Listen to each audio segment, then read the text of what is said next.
இதை இந்த இதை எடுத்து இதை கரெக்டா பொறுத்துங்க பார்க்கலாம். இதுல உள்ள வடிவங்களை எடுத்து பாரியா பொறுத்துங்க. இருங்க அவங்க பொறுத்துட்டோம்.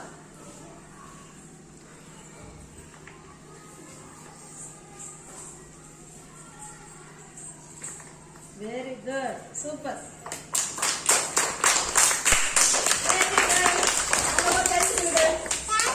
சூப்பர். ரெடியா? எந்த வகுப்பு? பேரு? இப்ப என்ன பண்ண போறீங்க? பொறுத்துங்க பார்க்கலாம். எல்லா வடிவங்களையும் கரெக்டா பார்த்து பொறுத்துங்க.